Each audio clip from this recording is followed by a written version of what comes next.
ஒரு கிராமத்துல குயவர் ஒருத்தர் வாழ்ந்து வந்தாரு. அவரு அழகான பானைகளையும் சின்ன சின்ன மண் பொம்மைகளையும் செஞ்சு விற்கிறது வழக்கமா வச்சிருந்தாரு. அந்த மண் பொம்மைகளை எல்லாம் ஜன்னலோரமா அடுக்கி வச்சு அழகு பார்க்கறதே அவருக்கு ரொம்ப சந்தோஷமா இருந்துச்சு.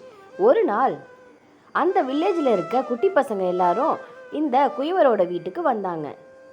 அங்கே இருக்கிற குட்டி குட்டி மண் பொம்மைகளை எல்லாத்தையும் எடுத்து விளையாட ஆரம்பித்தாங்க.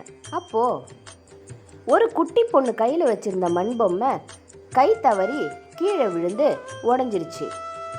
சுக்குநூறாக உடஞ்சிருந்த அந்த குட்டி பொம்மையை பார்த்த அந்த பசங்க எல்லாரும் தேம்பி தேம்பி அழ ஆரம்பித்தாங்க. எங்கே நம்மளை அவர் திட்டுவார் அப்படின்னு நினச்சி ரொம்பவே அழுதாங்க. ஆனால் அந்த குயவர் கொஞ்சம் கூட கோவப்படாமல் அந்த உடஞ்சிருந்த எல்லா பாகத்தையும் எடுத்து புது மண்ணோட சேர்த்து அழகான புது வகையான ஒரு பொம்மையை உருவாக்கினார். பொம்மையாக இருந்தாலும் அதை உருவாக்குறது எவ்வளோ கஷ்டம், அதனால் அதை பத்திரமா பார்த்துக்கணும் அப்படின்னு சொல்லி அந்த பசங்களுக்கு அறிவுரை சொன்னாங்க. அங்கே இருந்த மண் பொம்மைகளை பத்திரமா அவங்க வீட்டுக்கு அந்த குட்டி பசங்க கொண்டு போனாங்க. உடஞ்ச பொருளாக இருந்தாலும் அது நமக்கு பாடமாகும்.